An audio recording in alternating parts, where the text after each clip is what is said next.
Dans une grande ville africaine vibrante et poussiéreuse, là où le marché ne dort jamais, deux marmites régnaient en maître, deux femmes, deux réputations, deux ambitions. D'un côté, il y avait Tanti Kadi, à peine l'aube levée que l'odeur de sa soupe à la viande envahissait la rue. Une odeur épaisse, chaude, envoûtante.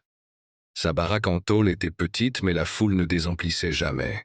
Les commerçants, les apprentis chauffeurs, les couturières, même des fonctionnaires traversaient le marché juste pour un bol de son riz garni de viande. Chez Kadi, on ne mangeait pas, on se régalait.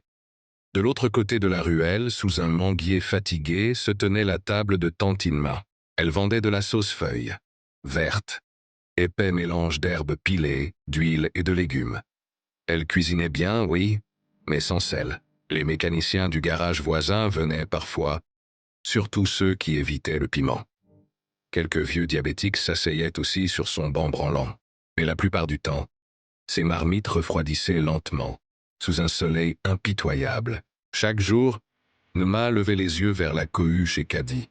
Les éclats de rire, les assiettes qui s'enchaînaient, les billets froissés qui disparaissaient dans le pagne noué à sa taille. Et chaque jour, quelque chose se fissurait un peu plus en elle. La jalousie est un feu silencieux. Un matin, Numa vit son occasion. Kadi était occupé à servir un client pressé.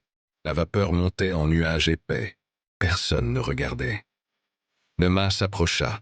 Son cœur battait vite, trop vite. Dans sa main, une petite poudre fine, presque invisible. Un geste rapide, un versement discret. Puis elle s'éloigna comme si de rien n'était. Les premiers clients mangèrent, sans se douter de rien. Puis, les visages changèrent. Une grimace, une main posée sur le ventre, un homme qui se leva brusquement, un autre qui se plaignit de crampes. Très vite, les murmures envahirent le marché.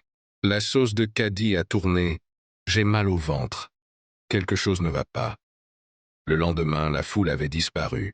La baraque de Kadi était presque vide. De l'autre côté, chez Nma, il y eut plus de monde que d'habitude.